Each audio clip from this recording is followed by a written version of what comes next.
বাণিজ্য, শিক্ষা, চিকিৎসা সবকিছুর বিষয়ে আসলে একটা যোগাযোগ, একটা সংযোগ স্থল প্রয়োজন। সেতুটা আসলে শুধুমাত্র উন্নয়নের জায়গা থেকে কেউ বিবেচনা এখানে করতেছে না। এইখানে হচ্ছে বেসিক মিনিমাম, এটা শুধু বিলাস না, এই সেতুটা বিলাস না, এটা হচ্ছে বেসিক মিনিমাম এখন বলার। সেতুটার তো একটা আর কি আমরা যতটুকু জেনেছি যে প্রশাসন থেকে একটা আশ্বাস দেওয়া হয়েছে, এখন পর্যন্ত সেটার কাজ শুরু দেখেন হয়েছে এই কিনা প্রশাসনের এই আশ্বাস, বক্তব্যটা কি? আমরা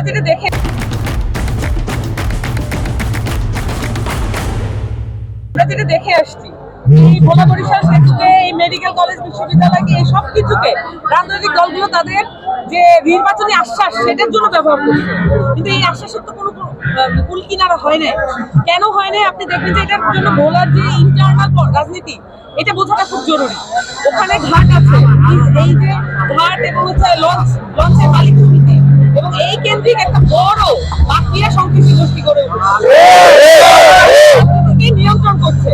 এবং তারা যদি কোনো কিছুর বিপক্ষে থাকে তাহলে আপনি যত গুরুত্বপূর্ণ হোক না কেন সেটা আপনি দাবি আদায় করতে পারবেন।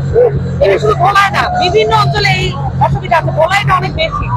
এটা কারণটা এই যে এখানে আপনার জেলে পল্লী আছে, এখানে মাছ কেন্দ্রিক একটা যে একটা সমাজ ব্যবস্থা গড়ে উঠেছে, একটা ইনকাম সোর্স আছে।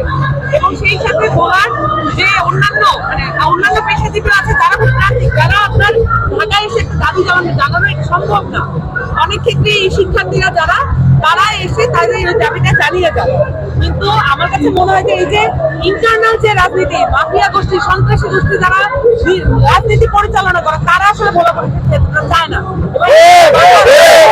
বাধা তৈরি করছে। এবং সেই ক্ষেত্রে তাদের যে মতামতটা, তাদের শিক্ষার্থীদের ইয়ার জেনারেশনের মতামতটাকে এগুলোকে উপেক্ষা করে ভোলা বরিশাল সেতুটাকে ইন্টারিম গভর্নমেন্টের আমলেই এটাকে এমন ভাবে নিশ্চিত করতে হবে যাতে পরবর্তীতে এটাকে কেউ বাধা দিতে না পারে। যেহেতু উল্লেখ করলেন যে ইন্টারিমের আমলে আপনারা একটা নিশ্চয়তা চাচ্ছেন, আসলে এই বিষয়ে কতটুকু কাজ শুরু করুন বা নকশা করতে কতটুকু পর্যন্ত আপনারা চাচ্ছেন যে ইন্টারিমে সবসময় দেখা যায় যে যেই পর্যায় পর্যন্ত সরকার আঘাত লাগে এবং পরে সরকার, রাজনৈতিক সরকার এসে সেখান থেকে আসলে বাধা তৈরি করে, সেক্ষেত্রে দেখা যায় যে পুরো বিনিয়োগটা একটা ভেস্তে যেতে পারে এবং এই ধরনের ঝুঁকিপূর্ণ বিনিয়োগে কোনো কোম্পানি আসলে রাজি হয়।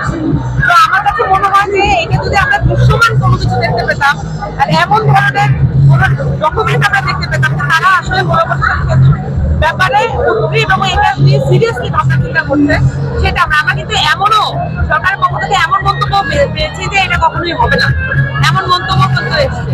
তো এগুলো কিন্তু আমাদের মনে একটা সন্দেহের উদ্রেক করে কোন ধরনের চাপে আসলে ইন্ডিয়ান গভর্নমেন্ট করেছে যে এই ধরনের একটা ৫৩ বছর ধরে যেটা মানুষ বলে আসছে সেইটাকে অগ্রাহ্য করার এমন কোন রাজনৈতিক চাপ তারা ফিল করছে, সেটা তারা ওপেন করুক।